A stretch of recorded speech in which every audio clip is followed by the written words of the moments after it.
Fourth characteristics हमारा है particles of matter are continuously moving, यानी कि किसी भी मैटर का जो पार्टिकल्स है ना वो बार बार यानी कि लगातार क्या करता है, वो मूव करता रहता है, ठीक है ना। क्या करता रहता है, मूव करता रहता है। इसको समझ लेते हैं हम लोग कैसे मूव करेगा, ठीक है ना। चलो इसके लिए भी हम लोग एक एक्सपेरिमेंट करेंगे, अभी एक्सपेरिमेंट करेंगे और इसको हम लोग समझ लेंगे। और इसके लिए जो एक्सपेरिमेंट है, सबसे मशहूर एक्सपेरिमेंट वो है अगरबत्ती। कौन सा?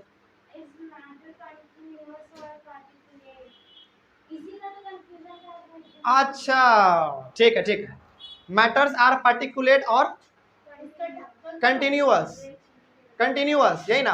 अच्छा आयुषी का सवाल है कि matter particle sorry matter particles of matter are particulate और कंटिन्यूअस, यही ना। चलो इसका मतलब ये हो गया, हालांकि ये तो हमारा इस टॉपिक का बात है, इसका बात है, इसको हम लोग जान लेंगे, लेकिन चूंकि कोई दिक्कत नहीं है, कहीं पे भी दे हम लोग उसको समझ लेंगे। इसका मतलब क्या हुआ, कोई डाउट कोई दिक्कत नहीं है, हालांकि वही चीज हमारा इसमें भी है, ठीक है ना। कॉन्टिन्यूअस का मतलब ये हो गया, कॉन्टिन्यूअस का मतलब ये हो गया कि उसके बीच में ना जरा मतलब कि बहुत ही कम स्पेस होगा। कॉन्टिन्यूअस का मतलब आप क्या समझते हैं, लगातार बार बार बार बार बार बार, बात समझ रहे हो। जैसे हालांकि इस टॉपिक का ये जो पूछी है ना, इस ये फोर्थ कैरेक्टरिस्टिक्स का बात है ये, लेकिन बता ही दे रहा है, इसमें आएंगे तो हम लोग इसको पढ़ेंगे, लेकिन फिर भी एक बार जान लो।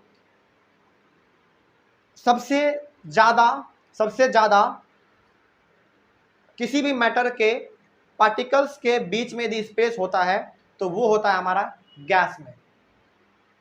और सबसे कम यदि किसी मैटर के पार्टिकल्स के बीच में स्पेस होता है तो वो होता है हमारा सॉलिड में। तो solid are continuous but gas are particulate. Particulate का मतलब ये हो गया कि वो बार बार, अच्छा एक तुम लोग एक वर्ड सुनी होगी एसपीएम, सस्पेंडेड पार्टिकुलेट मैटर, याद आ गया। उसमें क्या पढ़ी थी, उसमें ये पढ़ी थी, इसका एग्जांपल तुम पढ़ी होगी फॉग के बारे में, डस्ट के बारे में, कि जो डस्ट का जो कण है ना वो बार बार घूमते रहता है, भटकता रहता है एनवायरमेंट में, वही ने पढ़ी थी, वही पढ़ी थी ना। तो वही तो हमारा ऑक्सीजन का एग्जाम्पल है। उसका भी आप कह सकते हैं, देखो केमिस्ट्री पढ़ रहे हो ना तो सब चीज आपस में जुड़ा हुआ है। हालांकि ये टॉपिक हमारा इसका था, लेकिन हम चाहते थे उसको पहले ही बता सकते थे, लेकिन उसको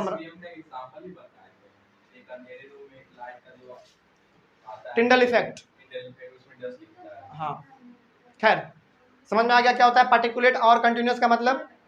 तो सुनो पहले, कंटिन्यूअस का मतलब ये हो गया कि किसी भी मैटर के पार्टिकल्स के बीच में स्पेस बहुत ही कम होगा, यानी कि फोर्स ऑफ अट्रैक्शन उसमें बहुत ही ज्यादा होगा, ठीक है ना। और तो वो हो गया हमारा कॉन्टिन्यूअस का एग्जांपल। और पार्टिकुलेट का मतलब क्या हो गया, उसके मैटर के पार्टिकल्स के बीच में स्पेस बहुत ही ज्यादा होगा, यानी कि फोर्स ऑफ अट्रैक्शन बहुत ही कम होगा। इसका एग्जांपल हमारा गैस हो गया। इसके बारे में आएंगे हम लोग, अभी पढ़ लेंगे, ठीक ना। हाँ हाँ बोथ बोथ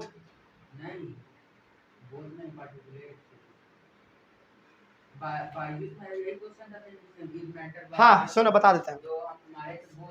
सवाल ये है तुम्हारा, सवाल ये है यदि पूछ दे कि इज मैटर पार्टिकुलेट और कंटिन्यूअस, यही पूछ रहे हो ना, यही पूछ रहे हो ना।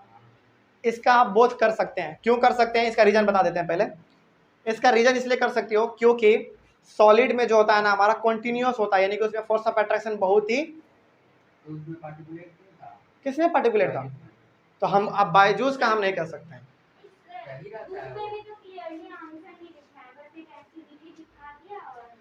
अब देखो अलग अलग कोचिंग में क्या चल रहा है इससे हमका मतलब नहीं है।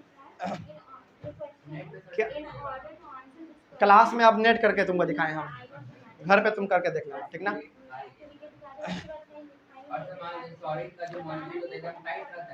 हाँ टाइट तो रहता ही है, सब मूविंग है तो क्या हो गया, वो मूव नहीं करेगा, करेगा लेकिन बहुत ही ज्यादा टाइट रहता है। देखो अच्छा ये हमारा मैटर है, और हाँ यहाँ पे लिखा हुआ है कि particles of matter are continuously moving, तो क्या इसके अंदर में जो हमारे पार्टिकल्स होंगे क्या वो मूव नहीं कर रहे होंगे? कर रहे होंगे, क्योंकि इसके लेकिन इसके बीच में फोर्स ऑफ अट्रैक्शन इतना ज़्यादा है कि आपको मालूम ही नहीं चल रहा है, इसको आप इजिली नहीं तोड़ सकते हैं। लेकिन गैस में आप कहीं पे भी हाथ हिला दीजिए, क्या रुक रहा है आपका हाथ? क्या नहीं रुक रहा है। तो आप दोनों कह सकते हैं वहाँ पे, पार्टिकुलेट भी कह सकते हैं और कंटिन्यूस भी कह सकते हैं। समझ के बात को? बस रीजन क्या है, रीजन हमारा इस वाले में है। सबर तो करो, पहले इसको तो समझ लो, कोई दिक्कत इसमें अब? चलो, तो थर्ड तक क्लियर हो चुका था, फोर्थ आते हैं हम लोग, ठीक है ना। चलो फोर्थ वाले में समझते हैं कि आखिर particles of matter are continuously moving कैसे है, ठीक है ना। चलो बताते हैं, इसके लिए सबसे अच्छा एग्जांपल हमारा है अगरबत्ती का, ठीक है ना। चलो यहाँ पे हमारा क्या, हाँ रखना पड़ता है ना, ये समझाना पड़ता है हर एक चीज़ ना यहाँ पे, बस थोड़ा देर के लिए। चलो सुनो अब जरा ध्यान से, क्या ठीक है। देखो यहाँ पे पहले हमारे हाथ में एक इंसेंस स्टिक है, यानी कि अगरबत्ती है, ठीक है ना। क्या इसका सुगंध यदि मान लो यहाँ पे रखें तो क्या इसका सुगंध अभी आ रहा है आपको? नहीं, मतलब अभी आ रहा है? अभी नहीं आ रहा। सुनो सुनो पहले सुनो, क्या अभी इसका सुगंध आपको आ रहा है? क्या नहीं आ रहा है ना। बस 1 मिनट रुक जाओ, बस इसको हम जलाने वाले हैं, ठीक है ना। जरा ध्यान से देखना इस चीज को, इसको हम जलाएंगे, ठीक।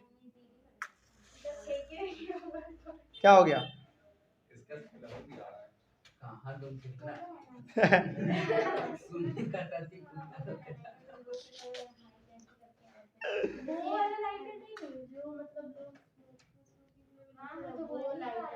चलो फैन आप ऑन करो। चलो सुनो पहले, यहाँ पे हम रखे हुए हैं, तुम लोग बहुत दूर बैठे हुए हो हमसे, है ना। चलो बिल्कुल हम यहीं पे है ना, हमको तो आ ही रहा है। अब रुक जाओ 1 मिनट बस, हाँ मास्क उतार लो तभी तो।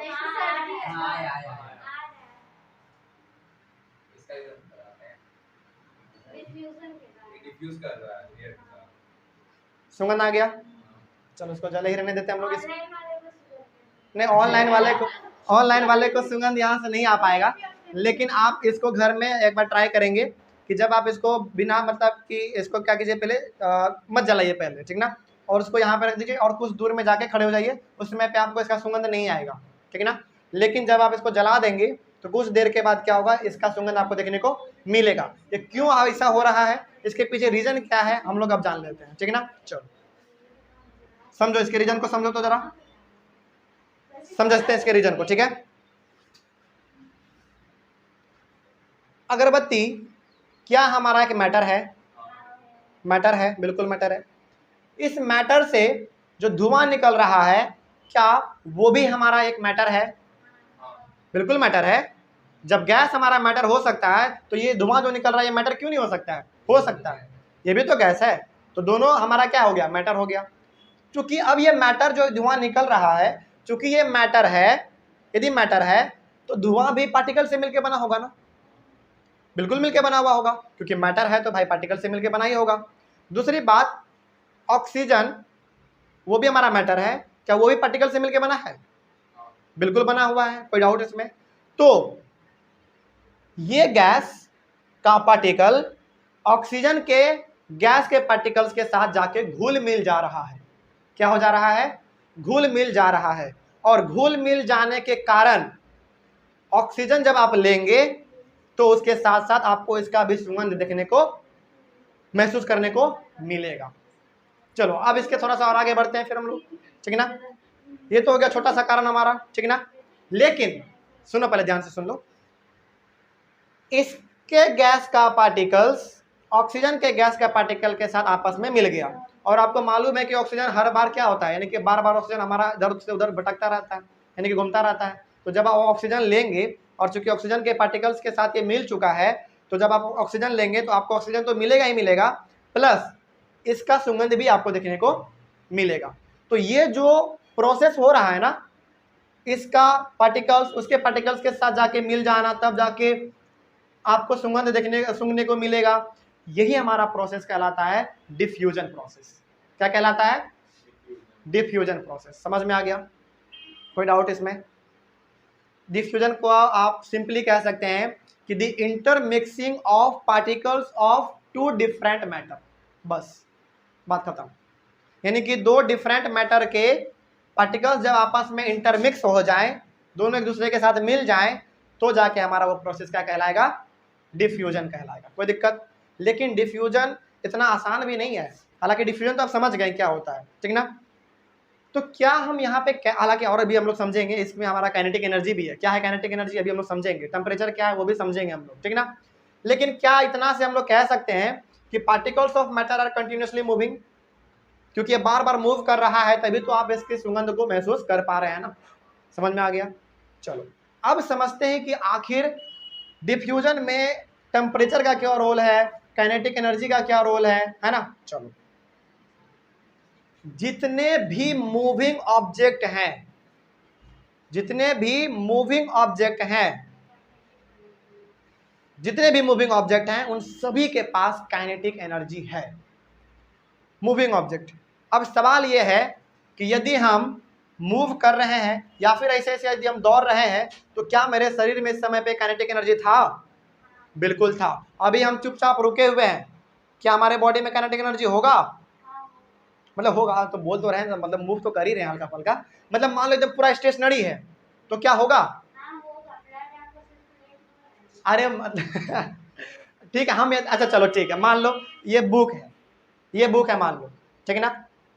ये बुक है और ये बुक एकदम चुपचाप रखा हुआ है। अब ये मत बोलना कि सर आपके हाथ में तो हिल तो रहा है ना? नहीं, मान लो कि ये स्टेशनरी है ना, एकदम पूरा रुका हुआ है, ठीक है? तो क्या इसके पास काइनेटिक एनर्जी होगा? नहीं होगा, ठीक ना? अब ये मत कहना ना कि सर आप तो हिल रहे थे तो इसके पास है ना?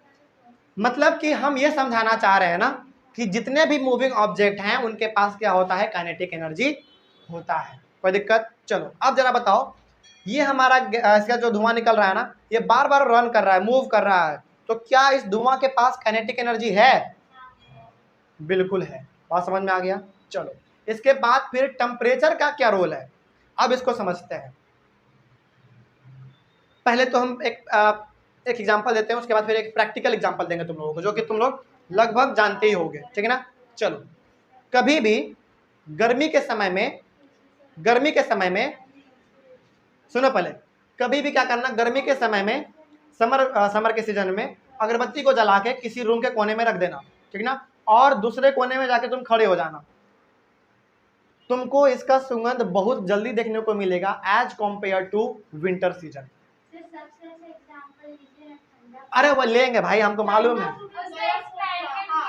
किसका किसका एक्सपेरिमेंट?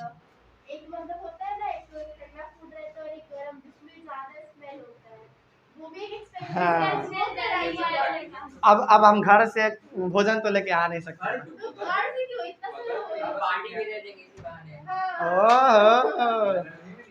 अच्छा ठीक है, वो भी कर देंगे, ठीक है ना? अच्छा ठीक है, वो भी कर देंगे। पहले समझो इस चीज को, हम क्या कह रहे हैं? हम कह रहे हैं कि गर्मी के समय में इसका सुगंध आपको तुरंत देखने को मिल जाएगा। आप क्या कीजिए, गर्मी के समय में इसको एक कोने में रख दीजिए, ठीक ना? और एक कोने में जाके आप दूर खड़े हो जाइए, तो गर्मी के समय में इसका सुगंध आपको जल्दी देखने को मिलेगा as compare to winter season. मालूम है क्यों? क्योंकि गर्मी के सीजन में टेम्परेचर हाई होता है और विंटर के सीजन में टेम्परेचर लो होता है। अब यहाँ पे टेम्परेचर का रोल समझाते हैं। जब टेम्परेचर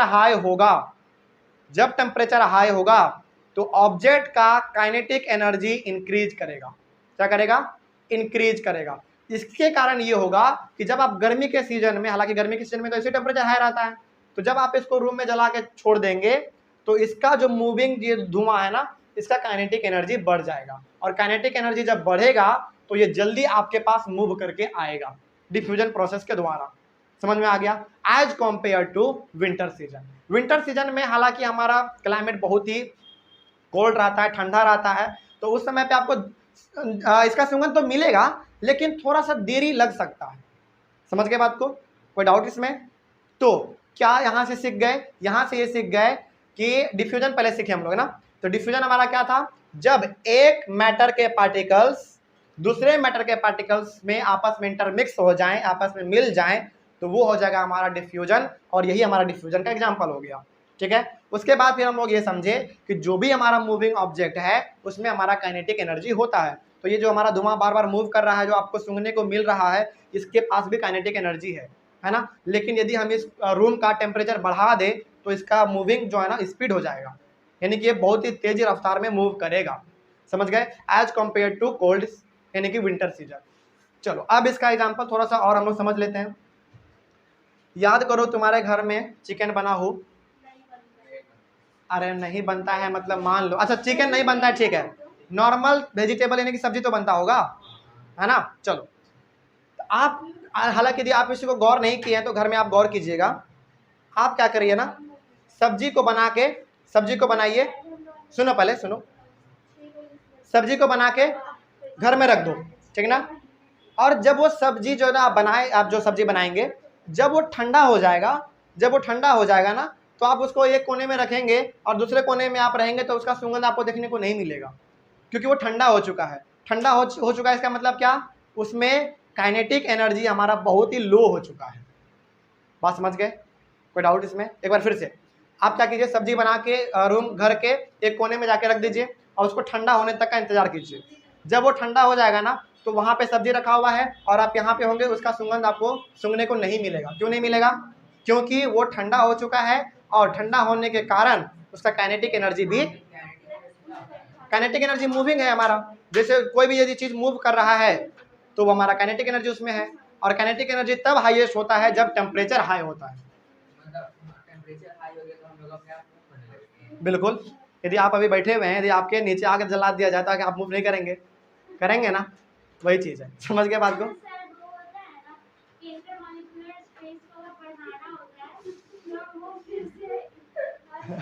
अब बोलो। हाँ हाँ हाँ, उसका उसका जो फोर्स ऑफ अट्रैक्शन होता है ना, वो घट जाता है। हाँ बिल्कुल होगा, हाँ बिल्कुल होता है। सर जैसे नीचे आग लगा के कोई साथ हो जाएगा, तो ऐसे नीचे बड़ा सिल्ली रख दें, क्या होगा? खैर वो हमारा टॉपिक नहीं था। खैर देखो, कॉन्सेंट्रेट करो यहाँ पे, ठीक ना। तो आपने क्या किया, सब्जी रख दिया वहाँ पे, ठंडा आ गया आपका सब्जी, ठीक है, ठंडा हो गया, ठीक है, ठंडा हो गया, आपको उसका सुगंध देखने को नहीं मिलेगा। लेकिन जब आप दोबारा उस सब्जी को आप हीट करेंगे, खौलाएंगे, तो आपका क्या होगा, काइनेटिक एनर्जी उसका बढ़ेगा, और काइनेटिक एनर्जी जब उसका बढ़ेगा तो उससे जो आपका सुगंध मिलेगा वो भी बहुत ही जल्दी रैपिडली डिफ्यूजन प्रोसेस को करेगा वो। कोई डाउट इसमें? समझ में आ गया? तो याद रखना हमेशा क्या, कि काइनेटिक एनर्जी हमारा कब बढ़ेगा, तब बढ़ेगा जब टेम्परेचर हमारा हाई होगा, और तभी हमारा डिफ्यूजन प्रोसेस भी बहुत ही फास्ट होता है। और यदि आपका टेम्परेचर लो है तो काइनेटिक एनर्जी भी उसका लो होगा और उसका डिफ्यूजन प्रोसेस भी बहुत ही लो होगा। इसीलिए ठंडे चीज़ों का जल्दी हमको सुगंध देखने को नहीं मिलता है और गर्म चीज़ों का सुगंध हमको देखने को मिलता है। इसीलिए जब आप सब्जी को जब आप हीट करते हैं, जब उसको गर्माते हैं, उसका सुगंध आपको सूंघने को मिलता है, और जब उसको आप ठंडा कर देते हैं, जबकि फ्रिज में रख देते हैं, तो उसका सुगंध आपको सूंघने को नहीं मिलता है। कोई डाउट इसमें? अब समझ में आ गया? कोई डाउट इसमें? चलो, तो क्या हम यहाँ पे कह सकते हैं कि diffusion is directly proportional to temperature? मेरे बात को ध्यान से सुनना। क्या हम यहाँ पे कह सकते हैं diffusion is directly proportional to temperature? Directly proportional का मतलब यह है कि एक बढ़ रहा है तो दूसरा भी बढ़ रहा है, दूसरा घट रहा है तो पहला भी घट रहा है। बिल्कुल है, डायरेक्टली प्रोपोर्शनल है, क्योंकि यदि आप टेम्परेचर को बढ़ाएंगे तो उसका काइनेटिक एनर्जी बढ़ेगा, प्लस डिफ्यूजन प्रोसेस भी फास्ट होगा, और यदि आप उसके टेम्परेचर को घटाएंगे तो काइनेटिक एनर्जी भी उसका लो होगा, होने के कारण डिफ्यूजन प्रोसेस भी नहीं हो पाएगा। समझ गए? इस चीज़ को याद रखना, ये एनसीईआरटी में नहीं लिखा हुआ है, लेकिन हमेशा याद रखना कि diffusion is directly proportional to temperature. कोई दिक्कत इसमें? टेम्परेचर बढ़ेगा तो डिफ्यूजन भी बढ़ेगा, टेम्परेचर घटेगा तो डिफ्यूजन भी हमारा घटेगा। कोई डाउट? अब चलो आज का क्लास हम लोग यहीं पे ओवर करेंगे और आने वाले क्लास में हम लोग पढ़ेंगे पार्टिकल्स ऑफ मैटर अट्रैक्ट, बताने दीजिए। बता देंगे, फिर से बता देंगे particles of matter attract each other. ठीक है, चलिए।